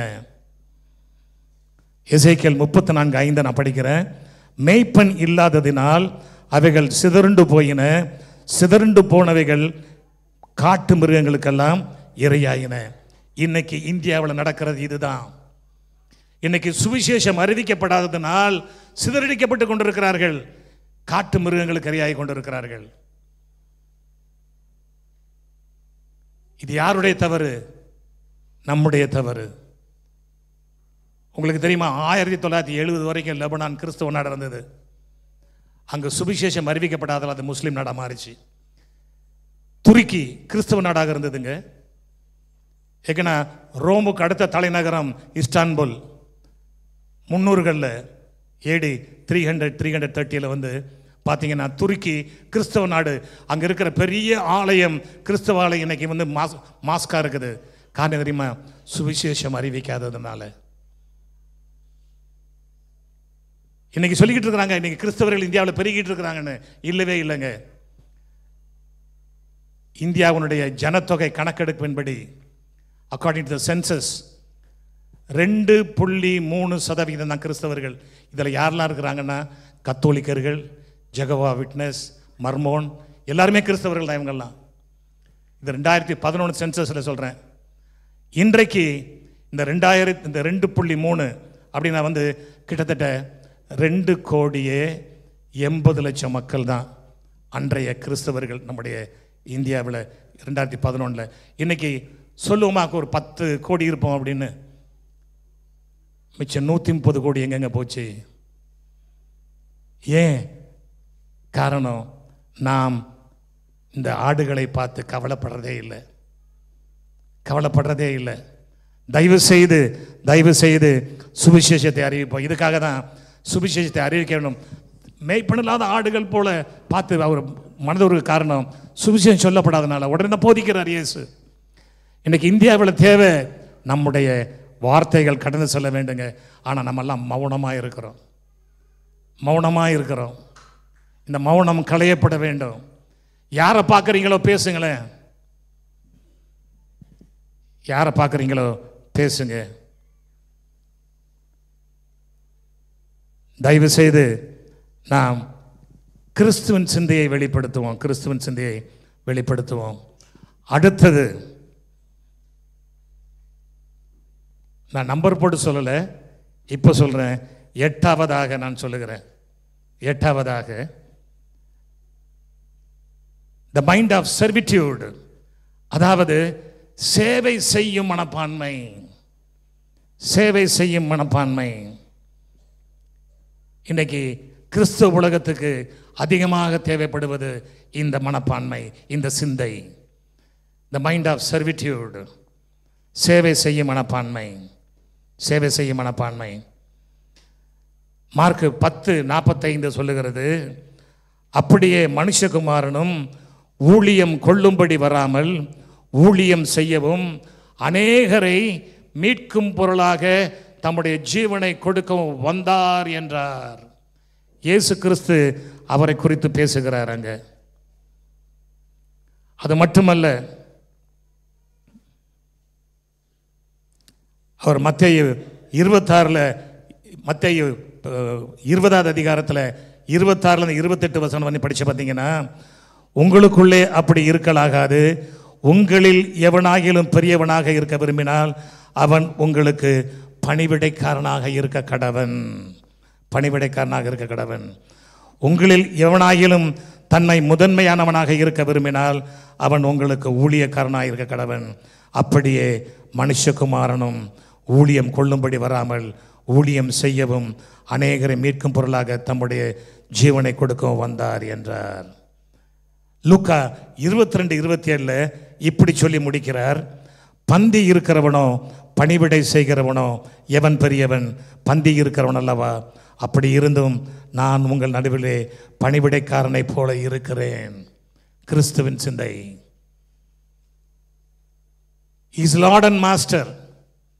அவர் ஆண்டவர், அவர் போதகர். அதைத்தான் அவர் சொல்றாரு. யோவான் 13வது அதிகாரத்தில் 14வது வசனத்தில் அவர் அதை தான் சொல்றாரு. ஆண்டவரும் போதகருமாகிய நானே உங்கள் கால்களை கழுவினது உண்டானால் நீங்களும் ஒருவர் கால்களை ஒருவர் கழுவ கடவீர்கள்.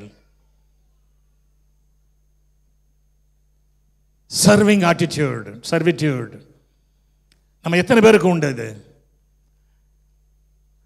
கிறிஸ்தவர்கள், we want to be masters, we want to be leaders, but no one want. நம்ம servants சொல்லிக்கிட்டு இருக்கிறோம், but we don't want to be servants. எத்தனை பேர் நாமே தாழ்த்துகிறோம் இந்த அளவுக்கு? இயேசு கிறிஸ்து தன்னுடைய அங்கே கழுத்தி வச்சுட்டு ஒரு டவலை கட்டிட்டு ஒவ்வொரு அப்போஸ்தலனுடைய கால்களையும் கழுவுகிறார். போய் அப்படி சொல்றாரு, நானே உங்க கால்களை கழுவி இருக்கேன்ப்பா, நீங்களும் கழுவணும்பா. இதுதாங்க கிறிஸ்துவின் சிந்தை. கிறிஸ்துவின் சிந்தை. நமக்கு தெரியும், அப்போஸ்தலனாகிய பவுல் மிகவும் படித்தவர், மிகவும் படித்தவர், அதிகமாக படித்தவர். நான் இதை சொல்லி முடிக்கிறேன். அதிகமாக படித்தவர். அவர் என்ன சொல்றாருன்னா, 1 கொரிந்தியர் 9வது அதிகாரத்தில் 22வது வசனத்தை படிக்கிறேன். 22வது வசனத்தை, பலவீனரை ஆதாயப்படுத்திக் கொள்ளும்படிக்கு பலவீனருக்கு பலவீனமானேன், எப்படியாகிலும் சிலரை ரட்சிக்கும்படிக்கு நான் எல்லாருக்கும் எல்லாமான். முதல்ல சொல்றாரு, நான் நியாயப்பிரமாணம் நியாயப்பிரமாணம் போல இருக்கிறேன், யூதனுக்கு யூதனை போல இருக்கிறேன், புறஜாதியாருக்கு புறஜாதியாரை போல இருக்கிறேன், எல்லாருக்கும் எல்லாமானேன், எல்லாருக்கும் எல்லாமானேன். தன்னை தாழ்த்துகிற அந்த சேவை மனப்பான்மை, சேவை மனப்பான்மை இன்னைக்கு நம்ம எத்தனை பேருக்கு இருக்குது? எத்தனை பேர் இருக்குது? நேரம் முடிய போகிறது. ஆகவே நான் இதோடு முடிக்கிறேன். இன்னும் சில காரியங்கள் இருக்கிறது, சொல்ல நேரம் இல்லை. காரணம் 8:30 மணிக்கு முடிக்க வேண்டும் என்பது என்னுடைய விருப்பம். அதை எப்படி சொல்கிறான்னா, 23வது வசனத்தில் அதே பகுதியில் 1 கொரிந்தியர் 9:23 சுவிசேஷத்தில் நான் உடன் பங்காளும்படிக்கு அது நிமித்தம் இப்படி செய்கிறேன். If you want to partake in the gospel, if you want to be a partaker in the gospel, evangelism, எல்லாருக்கும் எல்லாம் ஆகணுங்க. இதுதாங்க கிறிஸ்துவின் சிந்தை. இதுதான் கிறிஸ்துவின் சிந்தை. நேரம் ஓடிட்டு 8:30 மணி ஆகிவிட்டது. நான் முடிக்க வேண்டும். எல்லோரும் எழுந்து நிற்போம். கண்களை மூடி ஜெபிப்போமா? எல்லாரும் எழுந்து நிற்போம். யோவான் சாடகன் ஒரு வார்த்தை சொல்லுகிறார், அவர் பெருகவும் நான் சிறுகவும் வேண்டும். இந்த வார்த்தை நமக்குள் கடந்து செல்லட்டும். அவர் பெருகணும், நான் சிறுகணும். ஆண்டவரே, எங்களை நேசிக்கிற நல்ல பிதாவே, இந்த நல்ல நேரத்திற்காய் நன்றி அப்பா. கிறிஸ்துவின் சிந்தை உங்களிலும் இருக்க கடவுது என்ற வேத வசனத்தை நாங்கள் இன்று தியானித்தோம் அப்பா. அதில் நாங்கள் பார்த்தது பெர்ஃபெக்ட் ஹியூமிலிட்டி, பூர்ணமாக நம்மை தாழ்த்துவது, மகிமையை விட்டு இறங்கி ஒரு ஊழியனாக மாறுவது, தியாக அன்பு, தன்னை காட்டிலும் பிறருடைய நன்மையை நாடுவது, தியாக அன்பு, பிறருடைய நன்மையை, தன்னை விட பிறரை அதிகமாக மேன்மைப்படுத்துவது, பிறரை அதிகமாக நேசிப்பது, கீழ்ப்படிவது, மன்னிப்பது, மனதுருகுவது, சேவை செய்வது. இந்த காரியங்களை குறித்து வேத வசனத்தின் அடிப்படையில் நாங்கள் தியானித்தோம் ஐயா. கிறிஸ்துவுக்குள் இந்த சிந்தை எல்லாம் இருந்தது. இந்த சிந்தை எங்களுக்குள்ளும் வர கடவுது.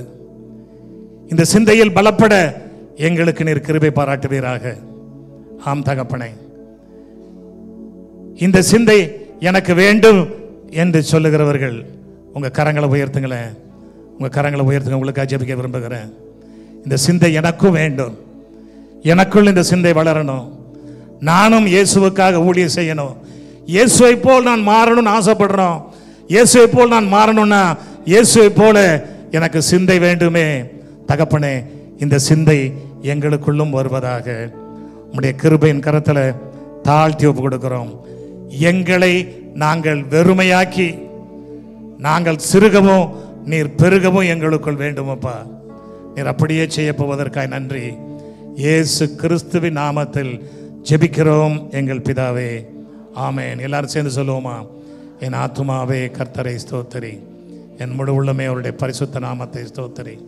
என் ஆத்துமாவே கர்த்தரை ஸ்தோத்திரி, அவர் செய்த சகல உபகாரங்களையும் மறவாதே. நம்முடைய கர்த்தராகிய இயேசு கிறிஸ்துவின் கிருபையும் பிதாவாகிய தேவனுடைய அன்பும் பரிசுத்த ஆவியானுடைய ஐக்கியமும் வழிநடத்துதலும் இன்றும் என்றும் சதா நாட்கள் நம் அனைவரோடும் இருப்பதாக. ஆமென்.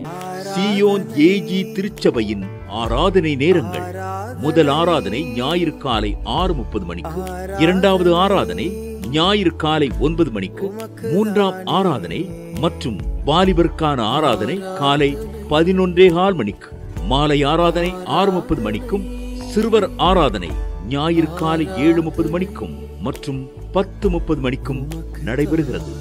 இவ் ஆராதனைகளில் பங்கு பெற்று இறையாசியை பெற்று மகிழுங்கள்.